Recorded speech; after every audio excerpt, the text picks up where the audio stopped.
Hello everyone, Naushad here. This tutorial will see how to consume a REST API. To do that, we need to add two NuGet packages. So right click on your solution, manage NuGet packages, and browse for newtonsoft.json. Add package to all your solution. And we also need to add mvvm helpers. So the first one, refactor.mvvm helpers by James Montemagno. Add to all your solution.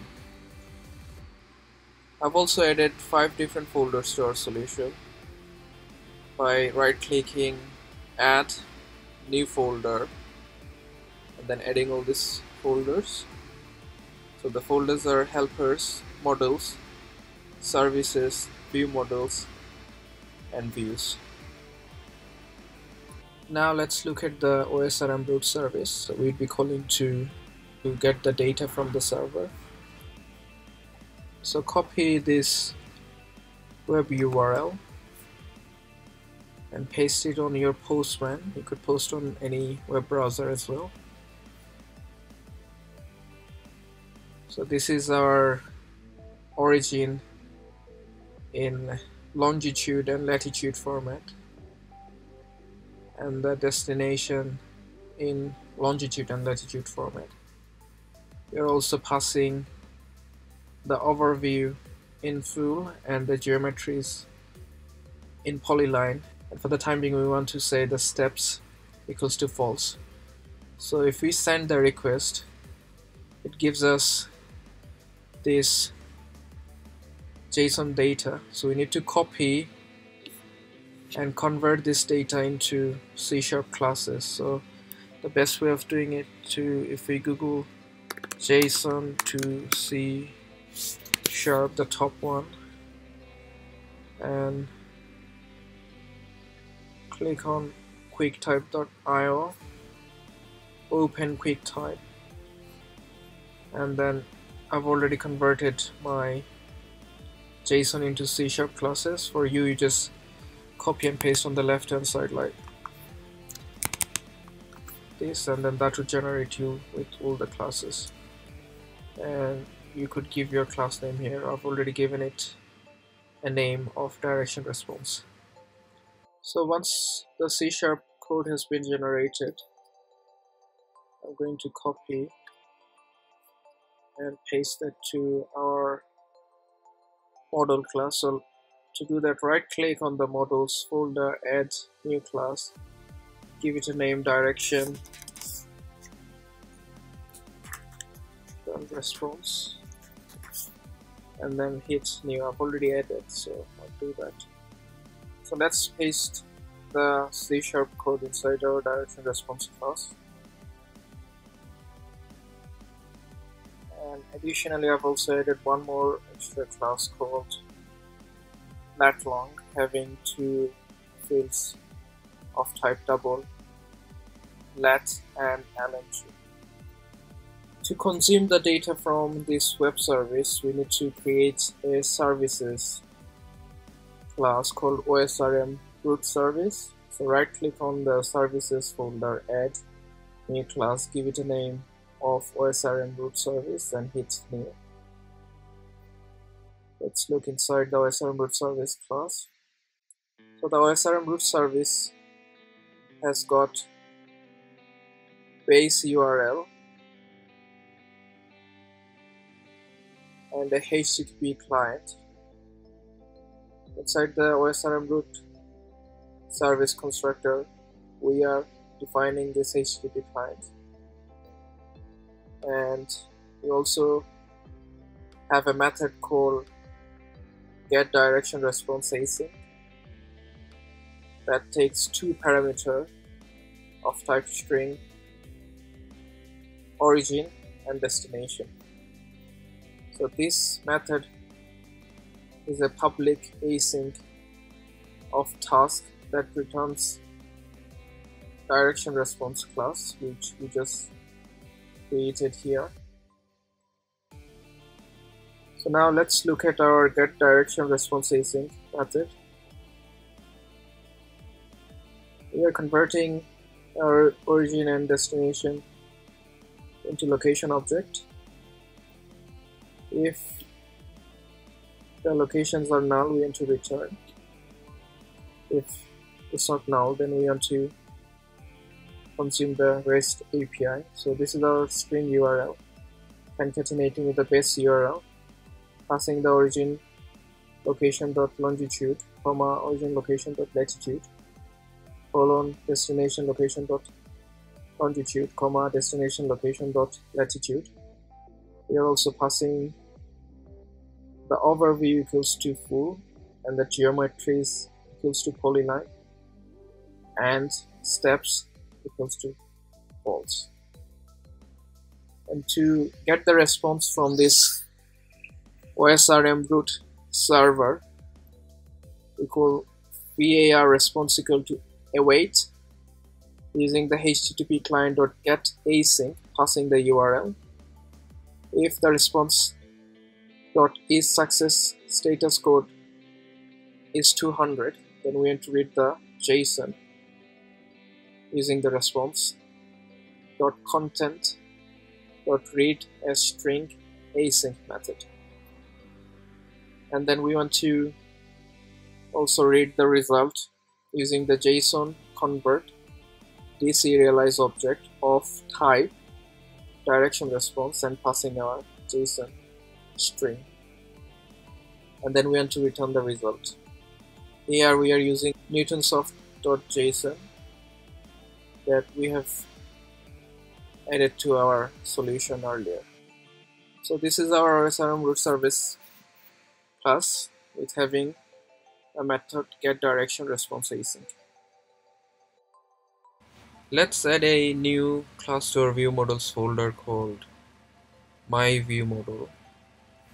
This ViewModel class is deriving from the base ViewModel, which is using the MBVM helpers.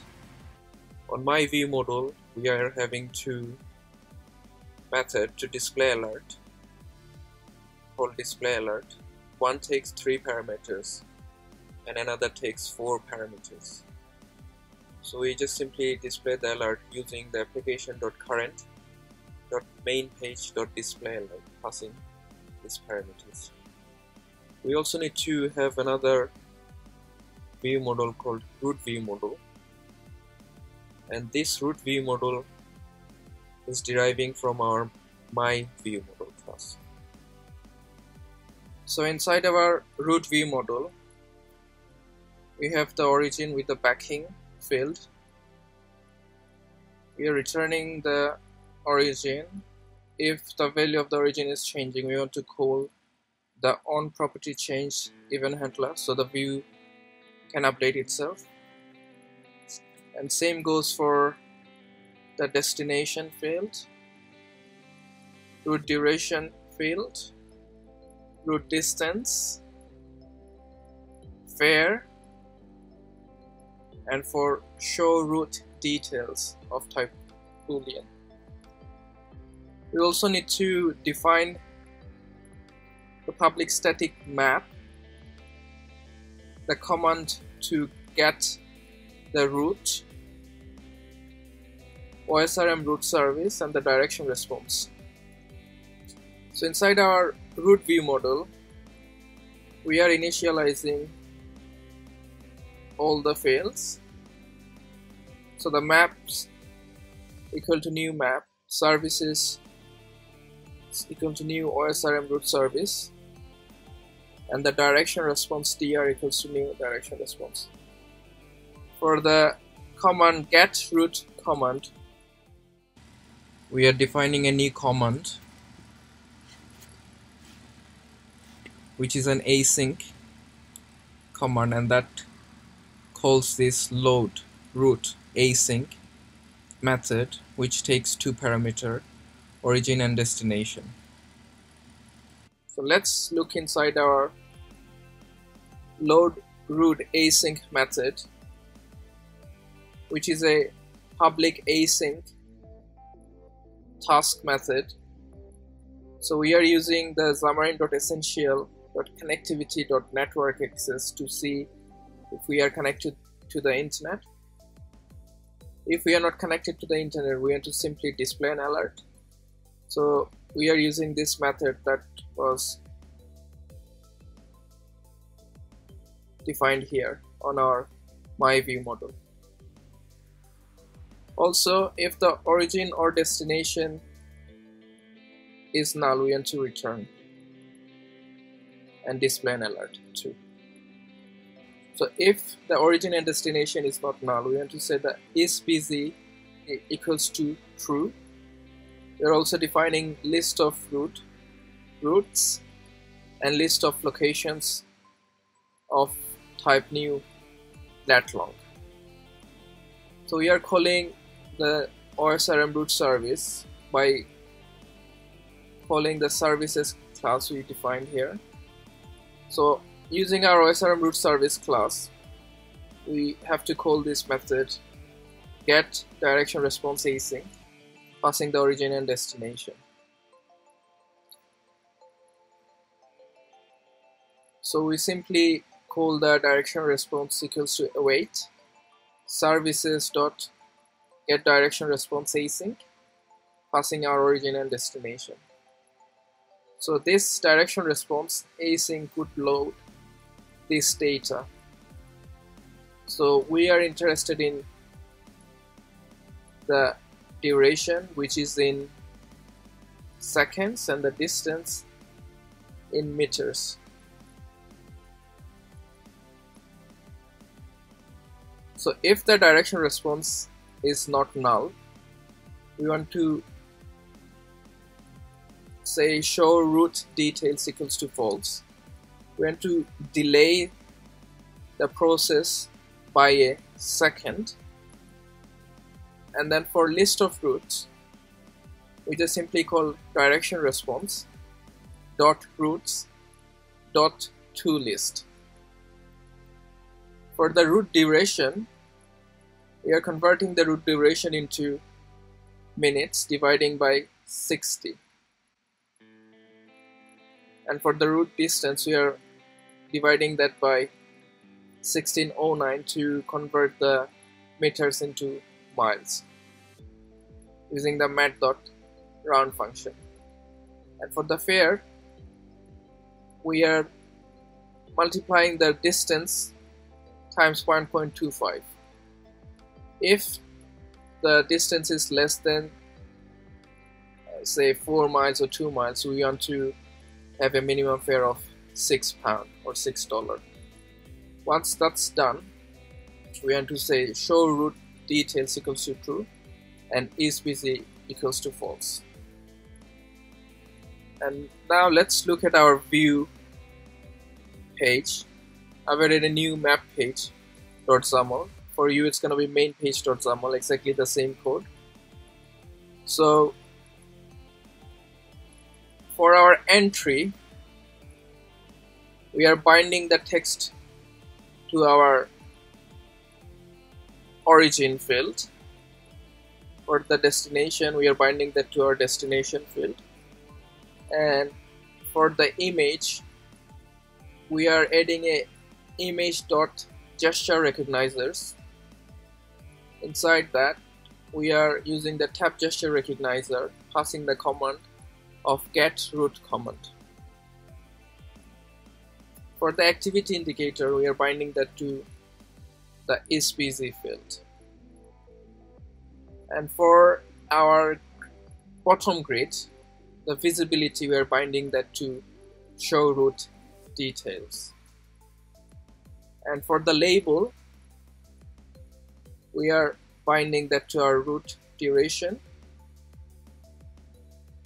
formatting the string, estimated duration time equals to passing our field. Same goes for the fare. We are passing the fare inside the text, formatting the string as well. Let's bind our view to the view model. So we simply say binding context equals to new route view model. and route ViewModel.map is equals to map. The map we have defined on our view page here. So if we run the code now on our iOS simulator, so we are displaying the current location of the user, also passing the location name on our pickup entry field for the origin, and for the destination we simply say St. Joe's, and we click the go button. So we could see the data is coming from the server, and this bottom grid, if we click again, that's gonna disappear and then display again with the same result. And have a look at for the activity indicator. So if we change the destination to, say for example, New York, and click the go button, see the estimated duration time is 2,808 minutes and the fare is $3,679.88. So that was it for this tutorial. On the next tutorial we'll be drawing the route from this origin and destination. And if you had liked my video, make sure you like, share and subscribe. Till then, goodbye, and I see you on my next tutorial. Thank you.